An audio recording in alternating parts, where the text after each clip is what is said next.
I heard coughing in my walls. I broke the drywall and found the dead owner. I was standing in my basement at 2 a.m. with a sledgehammer in my hands, staring at a hole I just punched through the drywall, when a pale, skeletal hand reached out from the darkness and grabbed my wrist.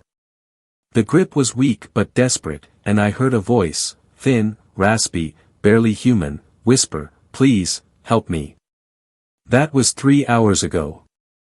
Now I'm sitting in my kitchen watching paramedics carry a man out of my house on a stretcher, a man who's been legally dead for 5 years, a man who was walled up in my basement like something out of a Edgar Allan Poe story. And the woman who put him there, the sweet old lady who sold me this house, is currently being arrested at LAX trying to board a flight to Costa Rica with $500,000 in life insurance money. But let me back up, because this nightmare started a month ago when I thought I was getting the deal of a lifetime. I'm Alex, 32, work in IT, and I've been saving for years to buy my first house. The market in Portland was insane, everything was either a teardown or cost more than I'd make in a decade. Then my realtor called me about a Victorian fixer-upper in Southeast that had just been listed for $200,000 under market value. There's got to be a catch, I said, scrolling through the photos. The house was gorgeous, original hardwood, stained glass windows, those old radiators that actually work. Sure, it needed cosmetic work, but structurally it looked solid. The owner needs to sell fast, my realtor explained. Elderly woman, husband died a few years ago, she's moving to Florida to be near her daughter. She just wants it gone. I met Eleanor Whitmore at the showing. She was 70-something, soft-spoken, wore cardigans with flowers embroidered on them. She walked me through every room, telling me stories about raising her kids there, about her husband Gerald who'd loved working in the garden. He passed 5 years ago, she said, touching a photo on the mantel. Heart attack. Very sudden.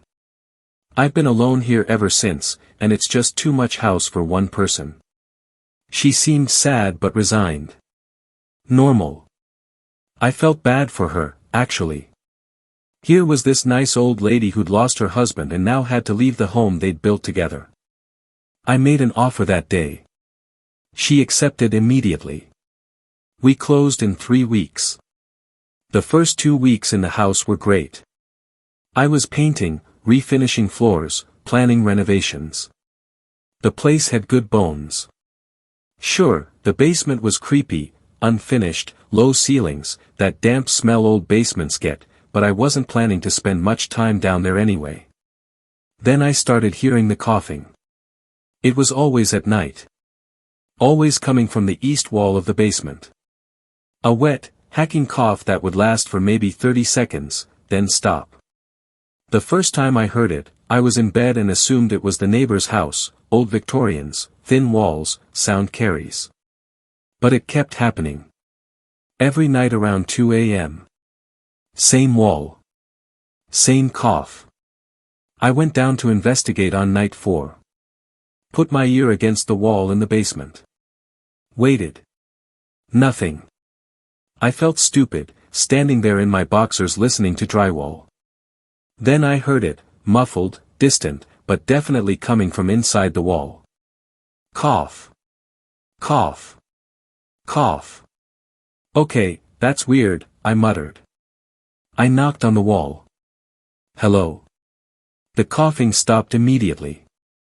Silence. Long, heavy silence that made the hair on my neck stand up. I convinced myself it was pipes. Or rats. Old houses make weird noises. My buddy Marcus came over, listened to the wall, and shrugged. Probably just acoustics, man. Sound from outside bouncing around the foundation. But it kept happening. Every single night. 2 a.m. Same spot. And it was getting worse, the cough sounded wetter, more desperate. Sometimes I'd hear other sounds too. Scratching. Movement. 2 weeks in, I noticed something else. The basement wall where the coughing came from didn't match the others. The drywall was newer, different texture, different color. And when I measured the basement against the foundation from outside, the dimensions were off. The basement was about 8 feet shorter than it should be. There was space behind that wall. A lot of space. I called my realtor. Hey, did the inspection mention anything about the basement layout? Because I think there's a room back there that's been drywalled over. She checked the file. Nothing in the report. But old houses sometimes have root cellars or coal storage that got closed off. You want me to ask the previous owner? No, I said quickly. Something felt wrong. No, I'll handle it. That night, the coughing was louder. More insistent. And I swear I heard something else, a voice, maybe, too muffled to make out words.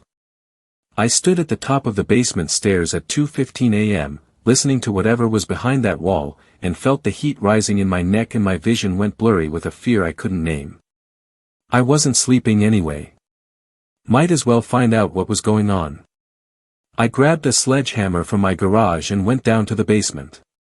The coughing had stopped, but I could hear breathing. Slow, labored breathing coming from behind the drywall. If you're a raccoon, I'm going to be really annoyed, I said out loud, mostly to calm my own nerves. I swung the hammer. The drywall cracked, revealing darkness behind it. I swung again. A hole opened up, maybe 2 feet across. I pulled out my phone, turned on the flashlight, and shined it through the gap. The light caught something pale. I leaned closer, trying to see. A hand shot through the hole and grabbed my wrist. I screamed. Actually screamed like I was in a horror movie. The hand was skeletal, filthy, with long yellow nails. The grip was weak but frantic. Please, a voice rasped from the darkness. Please help me. She left me. She left me here. My heart was hammering so hard I thought it would break through my ribs. Who are you? Gerald, the voice wheezed. Gerald Whitmore. I'm the owner. This is my house. The room started spinning. Gerald Whitmore. Eleanor's husband. The man who'd been dead for 5 years. I yanked my hand free and stumbled backward, hitting the opposite wall. You're dead. You died 5 years ago. Heart attack. No, the voice said, and now I could hear crying mixed with the coughing. No, Eleanor, she told everyone I was dead. But she kept me. She kept me here. I stood there for maybe 10 seconds, trying to process what I was hearing. Then I ran upstairs, grabbed my phone with shaking hands, and called 911. 911, what's your emergency? There's a man in my basement, I said, my voice cracking. He's trapped behind a wall. He says he's been there for 5 years. He's alive. Barely alive. Send help now. The dispatcher started asking questions but I was already running back downstairs with a crowbar.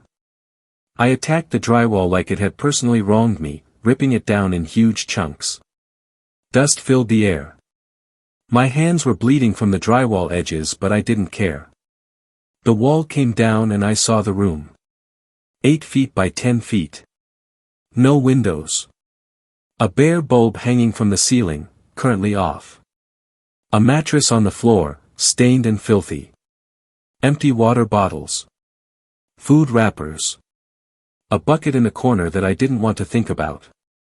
And on the mattress, a man. Or what was left of a man. Gerald Whitmore was maybe 90 pounds. His hair was long and white, hanging in matted clumps around a face that was all sharp angles and hollow cheeks. His clothes were rags. His skin was gray. But his eyes were bright and aware and filled with a terror that made me want to vomit. You're real, he whispered, staring at me like I was a hallucination. You're actually here. I stepped into the room, my legs shaking. How long have you been in here? 5 years, Gerald said, his voice barely audible. 5 years, 2 months, 16 days. She told me it was temporary. That she just needed time. She brought me food. Water. Said she'd let me out soon. Who? Eleanor. Your wife. Gerald's laugh was this horrible, broken sound. She took out the life insurance policy 6 months before. $2 million. Then she staged my death certificate, funeral, everything. But she couldn't actually kill me. So she built this room. Walled me in. Collected the money. Wait, it gets worse. She visited at first, Gerald continued, his words tumbling out like he'd been storing them up for years. Every few days. Brought food, changed the bucket, talked to me. She said it was just until things settled down. Until the insurance paid out and the investigation closed. She promised she'd let me out. But she didn't, I whispered. The visits got less frequent. Once a week. Once a month. The last time I saw her was 6 weeks ago. She said she was selling the house. Moving to Florida. She said. His voice broke. She said she was sorry. Then she stopped coming. No food. No water. I thought I was going to die here. I wanted to die here. I heard sirens outside. The police are here. Paramedics. You're going to be okay. Gerald grabbed my hand again, squeezed with what little strength he had. She killed me. Maybe not the way she planned, but she killed who I was. Everything I had. The paramedics came down the stairs, saw the room, saw Gerald, and immediately started barking orders into radios. I stepped back, letting them work. One of them, a young guy with kind eyes, looked at me and said, "How did you find him?" I heard coughing in the walls, I said numbly. I thought it was rats. They got Gerald on a stretcher, started in 4, wrapped him in blankets. As they carried him up the stairs, I heard him asking, "Where is she? Where's Eleanor?" One of the police officers who'd arrived with the paramedics pulled me aside.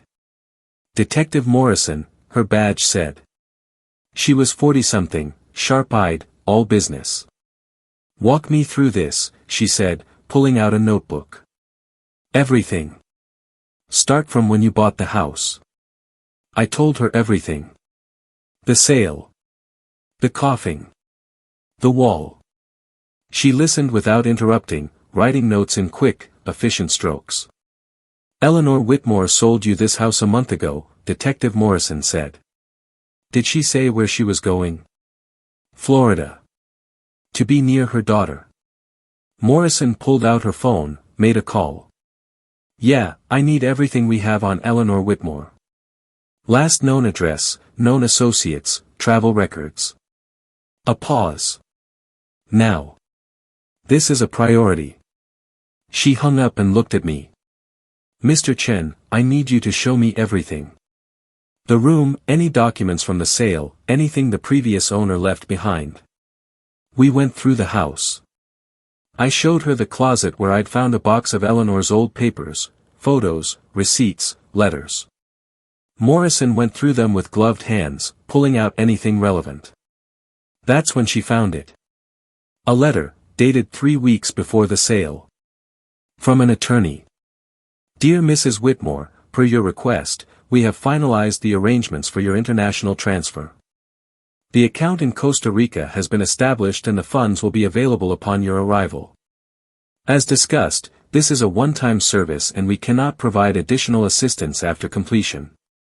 Morrison looked at me. She was planning to run. The whole sale, the quick close, she was liquidating everything. "What about Gerald?" I asked. "How did she fake his death? Don't they need a body?" "Death certificates can be forged, especially if you know the right people," Morrison said grimly. "And if she had a cooperative doctor or funeral director, she could have staged it. Closed casket, cremation. No one questions an elderly man dying of a heart attack." Her phone rang. She answered, listened, and her expression went hard. "When? Which airline?" Don't let that plane leave. She hung up and looked at me. Eleanor Whitmore bought a one-way ticket to San Jose, Costa Rica. Leaves from LAX in 2 hours. She's probably already at the gate. You're going to arrest her? I asked. Morrison's smile was cold. Oh, we're going to do a lot more than that. I didn't go with them, police business, but Morrison called me 4 hours later to tell me what happened. They'd contacted LAX security, had them hold the flight. When they found Eleanor at the gate, she was sitting there drinking a margarita, reading a magazine, looking like any other tourist heading for vacation. Mrs. Whitmore? Morrison had said, approaching with 2 airport police officers. Eleanor had looked up, confused. Yes. Can I help you? I'm Detective Morrison, Portland PD. I need you to come with me. What? Why? My flight leaves in 20 minutes. Your husband is alive, Mrs. Whitmore. We found him. In the basement of the house you sold. Morrison said Eleanor's face did something she'd never seen before, went from confusion to shock to fury to cold calculation in about 3 seconds. She tried to run. Actually tried to run through an airport terminal with $500,000 in life insurance money in a cashier's check in her purse. She made it maybe 20 feet before airport security tackled her. You don't understand. Eleanor had screamed as they cuffed her. He wanted to disappear. It was his idea. I was helping him. By leaving him to starve to death in a walled-up room. Morrison had said. That's an interesting definition of help. They charged her with kidnapping, attempted murder, insurance fraud, and about 15 other things I can't remember. Gerald was in the hospital for 2 weeks, malnutrition, dehydration, bed sores, muscle atrophy. The doctors said if I'd found him a week later, he would have been dead. I visited him once he was stable enough for visitors. He was in a private room, hooked up to machines, but looking more human than the skeleton I'd pulled out of that wall. He smiled when he saw me. You saved my life, Gerald said, his voice stronger now. I just heard coughing and got curious, I said awkwardly. No. Gerald's eyes were sharp, focused. You could have ignored it. Most people would have. You didn't. You listened. You acted. You saved me. We talked for a while. He told me the full story, how Eleanor had changed after their kids moved out, became obsessed with money, with retirement, with the life she'd never gotten to live. How she'd slowly poisoned their relationship, isolated him from friends and family. How she'd told everyone he was developing dementia, paving the way for the faked death. She was meticulous, Gerald said. Years of planning. She paid someone to create fake medical records. Found a doctor who'd sign the death certificate for cash. Even staged a funeral, had a closed casket, told everyone I'd wanted to be cremated. Filled the urn with wood ash. No one questioned it. How did she keep you hidden for 5 years? I asked. Gerald's expression darkened. Fear. Control. The first year, she visited regularly, brought food and books, said it wouldn't be much longer. But the visits got less frequent. She started punishing me. If I made too much noise, she'd leave me with no food for days. No water. I learned to be quiet. I learned to survive on almost nothing. By the end, I'd accepted I was going to die there. Where was the food? I asked. When I found you, there were wrappers, but no fresh supplies. She stopped bringing anything 3 weeks before she sold the house, Gerald said quietly. That was my death sentence. She knew I couldn't survive more than a few weeks without food or water. She was just going to let me die, let the new owner eventually find a corpse, and by then she'd be in Costa Rica, untouchable. The heat rose in my neck and my vision went blurry with rage. That's monstrous. That's Eleanor, Gerald said with a bitter smile. Efficient to the end. The trial was a media circus. The story had everything: the perfect crime, the hidden husband, the dramatic airport arrest. Eleanor's defense tried to argue diminished capacity, claimed she'd been having a mental breakdown. But the evidence was overwhelming. The forged death certificate. The insurance fraud. The secret room. The letters about the Costa Rica account. Her own admissions at the airport. She got 30 years. Probably won't live to see release. Gerald? He's doing better. The physical recovery was hard, but he's working with therapists, rebuilding his life. His kids, who'd mourned him, had funerals for him, are trying to reconnect, though it's complicated. How do you process that your mother faked your father's death and imprisoned him for 5 years? As for me and the house, I finished the renovations. The basement's different now. I had that entire section torn out and rebuilt. Couldn't stand looking at that wall, knowing what had been behind it. Gerald offered to buy the house back, but I told him no. Too many bad memories. He visits sometimes though. Says it's therapeutic, seeing the house as a home again instead of a prison. We sit on the porch, drink beer, and he tells me stories about the neighborhood from before, when he was still part of the world. Last week, he asked me, "Do you ever regret buying this place?" After everything? I thought about it. The nightmares. The therapy. The endless questions from reporters and true crime podcasters. The fact that I'll forever be the guy who found the dead husband in the wall. No, I said finally. Because if I hadn't bought it, you'd be dead. And she'd be drinking margaritas on a beach somewhere, spending your life insurance money. Gerald nodded slowly. You're a good person, Alex. Better than I was. I spent 5 years in that room thinking about all the things I should have done differently. All the warning signs I ignored. Eleanor didn't wake up one day and decide to fake my death. She got there gradually, and I let her. I was too comfortable, too complacent. I didn't see who she was becoming until it was too late. You were trapped, I said. Before the room, I was already trapped, Gerald corrected. The room was just, literal. But yeah. I was trapped by my own choices, my own blindness.